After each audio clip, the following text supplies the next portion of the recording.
Nous sommes à présent en ligne, en direct avec Stéphane Juffat, rédacteur en chef de la Metula News Agency, la MENA. Bonjour Stéphane. Bonjour Ilana, bonjour Eva, bonjour aux auditeurs et téléspectateurs de Radio J. Merci beaucoup d'être avec nous Stéphane, en direct d'Israël, en direct du nord d'Israël, puisque vous habitez bien sûr dans le nord d'Israël. Alors une première question, je voulais vous demander comment ça va, parce que je crois que ces dernières semaines ont été assez difficiles. Vous avez dû partir de votre habitation qui a été touchée, je crois, par des tirs. Comment ça se passe pour vous Stéphane, ce matin ? C'est désagréable. L'être humain, ce site particulier qui dépend de sa maison, c'est une partie de son identité. Et là, ça fait un mois que je me trouve dans un hôtel, un joli hôtel d'ailleurs, à Tibériade. On a transféré une partie de nos studios, mais c'est pas ça. C'est très désagréable. Ouais.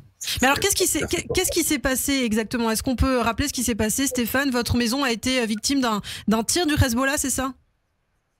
Ben, on a deux bâtiments à Metula qui sont très exposés sur une butte à 400 mètres du Hezbollah, qui abrite nos studios, nos bureaux et également les parties de logement des journalistes de l'agence qui habitent à Metula. Et ça faisait longtemps qu'on se sentait un petit peu observé par les terroristes d'en face.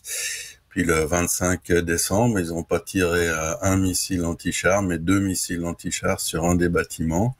Et il y a de très gros dommages. Il y a plus de fenêtres, il y a plus de vitres. Donc on pouvait manifestement pas rester là-bas. On a été obligé de se replier. Et je dois dire que depuis qu'on s'est replié justement, la situation n'a fait qu'empirer.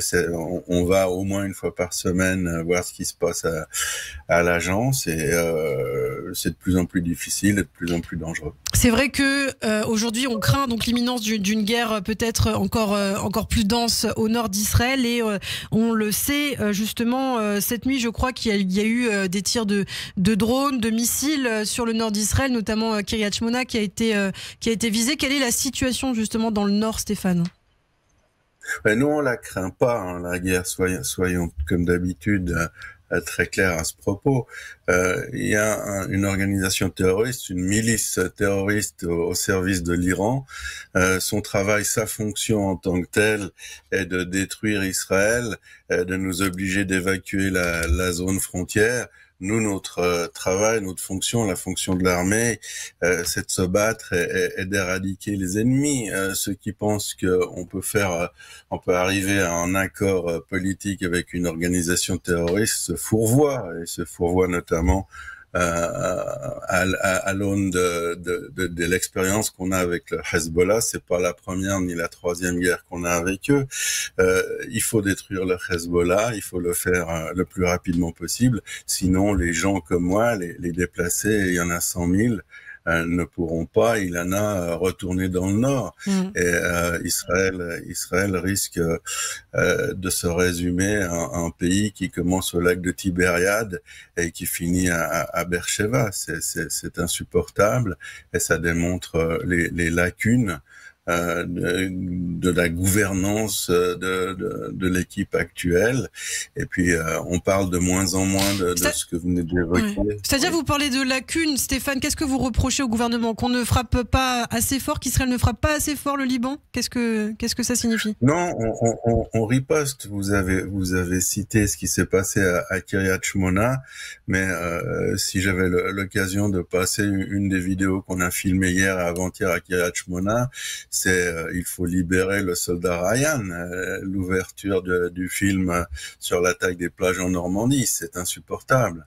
Il y a 2500 Israéliens qui se trouvent sous un feu qui est maintenant quotidien, qui dure plusieurs heures, et Tsahal justement réplique techniquement, c'est-à-dire que Tsahal va bombarder les sources de ces tirs, mais il n'y a pas de vision stratégique, c'est-à-dire entre riposter ce que Tsahal fait et puis empêcher ce que le Hezbollah fait, qu'on a tout à fait les moyens de faire. C'est ça qui nous rend fous, les déplacés du Nord et les analyses stratégiques.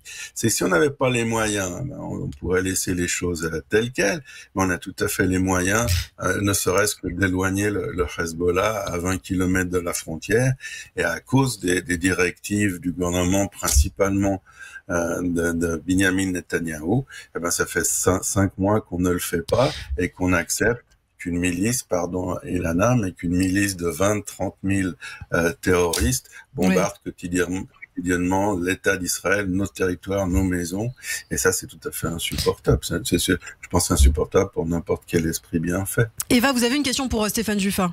Oui, bonjour Stéphane. Yoav Gallant s'est rendu en visite au siège du commandement Nord hier à Safed et il a dit qu'en réponse aux attaques quotidiennes du Hezbollah contre le nord d'Israël, Tsahal allait augmenter ses frappes. Est-ce que ça vous rassure un peu ou pas ? Je crois que j'ai compté, je crois que c'est la 38e fois qu'il dit ça. Il ajoute de temps en temps qu'on va ramener le Liban au temps des hommes des cavernes. C'est très gentil. Maintenant, il y a une blague au Liban autour du Hezbollah notamment qui dit que ce qu'ils craignent le plus, c'est la 39e annonce de Gallant qu'on va réagir. Qu'est-ce qu'il faut de plus que l'anéantissement d'une ville, l'anéantissement progressif d'une ville de 28 000 habitants, tous les jours à coups de Katyushot, de Katyusha et de missiles anti-chars? Qu'est-ce qu'il faut de plus que l'annihilation d'un village magnifique, le nôtre à Metula, pour justifier justement que nous prenions les choses en main et qu'il y ait une réponse stratégique, c'est-à-dire une réponse qui nous amène à quelque chose, une réponse qui soit ce qu'il annonce, une réponse qui soit de nature à nous promettre de pouvoir reprendre notre vie, de pouvoir récupérer notre territoire. Comment vous expliquez ça, Stéphane Juffin, que on en soit arrivé là, à la frontière nord jusque-là, et que effectivement, apparemment, les personnes qui ont dû être déplacées, il est dit qu'elles ne pourront pas rentrer chez elles cet été, peut-être au mois de septembre. Comment vous expliquez qu'on en soit arrivé là ? Il y a deux paramètres. Le premier paramètre, c'est que comme à Gaza, Netanyahou, pendant 16 ans de gouvernance, a laissé le Hezbollah augmenter sa puissance. Il a aussi laissé creuser des tunnels sous la frontière, s'approcher de la frontière. Depuis la rédaction jusqu'au 7 octobre, on les voyait en face de nous narguer. Je faisais mon footing tous les matins pendant 1 heure le long de la frontière et je me faisais insulter et narguer par les miliciens du Hezbollah parce qu'on savait qu'ils étaient là, on savait qu'ils nous observaient, on savait qu'ils nous filmaient et on n'a rien fait. Pendant 16 ans, on les a laissés amasser des armes qui sont pas de nature non plus à détruire Israël, mais qui sont tout à fait capables de nous empêcher de vivre notre vie. Et puis la deuxième raison, puis il faut aussi l'évoquer, c'est que des pays comme les États-Unis et la France font tout ce qu'ils peuvent pour dissuader Israël justement de solutionner son problème au Liban. Solutionner son problème au Liban, on a des divergences. Pour nous, il faut éradiquer cette milice du Hezbollah. 80% des Libanais sont d'accord avec nous. Et pour Netanyahou, mais aussi Gallant, qui fait de la figuration, il y a une possibilité de s'entendre avec le Hezbollah. Nous, ça nous fait rire, mais rire jaune, parce que moi, ça fait 1 mois que je suis déplacé à Tibériade, mais les gens qui m'entourent, les déplacés, les exilés intérieurs de Kiryat Shmona, de Metula et de toute la frontière, ça fait 5 mois, Eva. Ça fait 5 mois qu'ils vivent dans des chambres, souvent à 3-4 personnes de 20 mètres carrés. Et ils savent pas où ils vont, et il y a pas d'ouverture. Je peux pas, et on me demande ça tous les jours, je peux pas leur donner une estimation, leur dire ça va prendre encore 2 mois, ça va prendre encore 6 mois, ce qui serait plus ou moins acceptable, mais on n'a aucune estimation parce qu'on ne fait rien, on ne fait que riposter. Alors que Oui, je vous en prie. Eh bien, merci beaucoup. On n'a plus le temps, malheureusement, Stéphane Juffa, de développer davantage. Mais merci en tout cas pour ce point de vue et toutes ces précisions sur Radio J. On vous retrouve évidemment régulièrement sur cette antenne pour commenter l'actualité en Israël. Je vous dis donc à très bientôt et bon courage, bien sûr, dans cette guerre qui se poursuit. On espère que vous pourrez rentrer très bientôt à la maison, Stéphane. C'est très gentil. Bonne journée à vous tous. Merci beaucoup. Vous restez avec nous sur Radio J, lundi 26 février 2024.